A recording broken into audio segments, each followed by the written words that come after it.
बिस्मिल्लाहिर्रहमानिर्रहीम अस्सलाम वालेकुम। वेलकम टू पाक अरब कुकिंग। तो कैसे हैं आप सब? अल्लाह ताला से दुआ है कि अल्लाह ताला आप सबको अपने घरों में खुश रखे, आबाद रखे। इसी दुआ के साथ आज की बहुत ही ज़बरदस्त सी रेसिपी की तरफ बढ़ते हैं। तो आज की रेसिपी में हम बनाएंगे मसाला गोभी।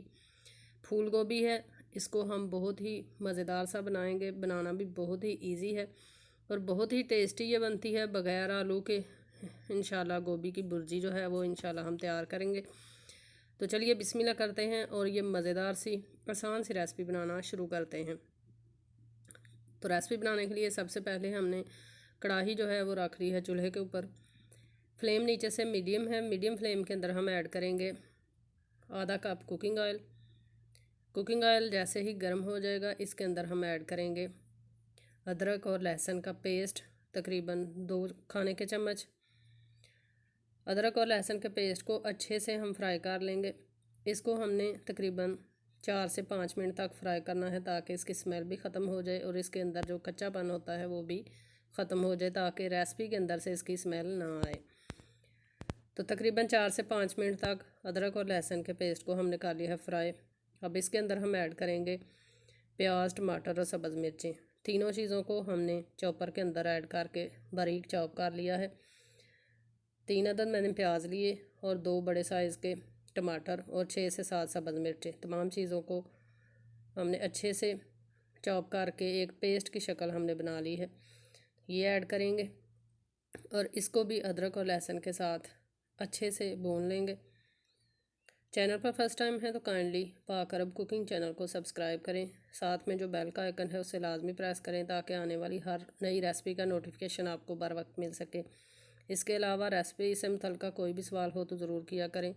मेरे चैनल पर बहुत सारी रेसिपीज़ मौजूद हैं। आप बिरयानीज़ की रेसिपी, पुलाव की रेसिपी आप सर्च करें, इंशाल्लाह आपको अच्छी लगेंगी। तो अच्छे से हमने तमाम चीज़ों को फ्राई कर लिया है। अब इस पॉइंट पर हम इसके अंदर स्पाइसेस ऐड करेंगे। तो सबसे पहले हम ऐड कर लेते हैं नमक, 1 चाय का चम्मच। साथ में इसके अंदर ऐड करेंगे हल्दी, आधा चाय का चम्मच, और लाल मिर्च का पाउडर जो है वो आधा चाय का चम्मच, क्योंकि हमने इसमें सब्ज़ मिर्चें भी ऐड की हैं। मिक्स करेंगे और मसाले की बहुत ही अच्छे तरीके से बुनाई करेंगे। मसाला जो है ये हमेशा बहुत ही अच्छे तरीके से भुना करें ताकि इसके अंदर से किसी भी चीज़ की स्मेल जो है वो बाकी ना रहा करें। तकरीबन 8 से 10 मिनट, 12 मिनट तक मसाले की अच्छे से बुनाई किया करें। तो मसाला जो है वो हमारा बुनकर हो चुका है रेडी। बहुत ही अच्छे तरीके से मसाला बुन चुका है।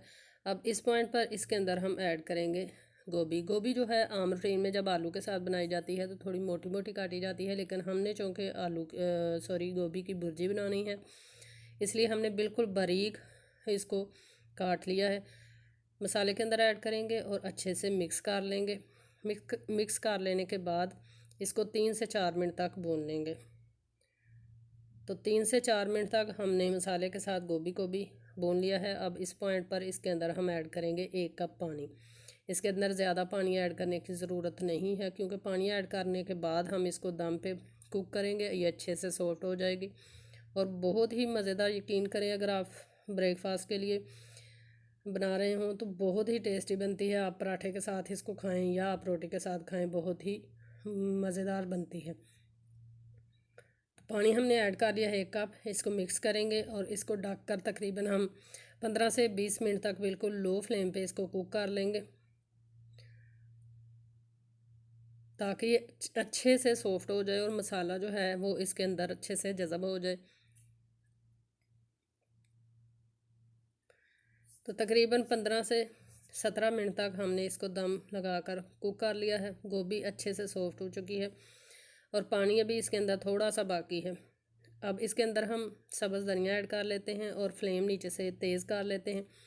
तेज़ फ्लेम करके इसके अंदर जो थोड़ा सा पानी है वो भी अच्छे से खुश कर लेंगे, क्योंकि हमने चूँकि भुर्जी तैयार करनी है तो भुर्जी के अंदर पानी बिल्कुल भी नहीं होना चाहिए, टोटली पानी को ड्राई कर देना है। तो आपने इसकी फाइनल लुक जो है वो मिस नहीं करनी।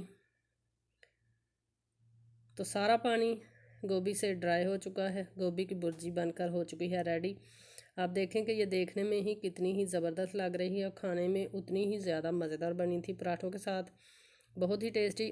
और हाँ, अगर आप पराठों के अलावा इसको ठंडा हो लेने के बाद इसकी लेयर पराठों की बनाएं तो भी बहुत ही मज़ेदार बनेंगी। ये देखें कितनी ही ज़बरदस्त है। आई होप कि छोटी सी रेसिपी आपको पसंद आई होगी। इंशाल्लाह फिर लौट कर आएंगे एक नई आसान और बहुत ही मज़ेदार सी रेसिपी के साथ। तब तक के लिए अपना बहुत सारा ख्याल रखिएगा, हमें दुआओं में याद रखिएगा। अल्लाह हाफिज़।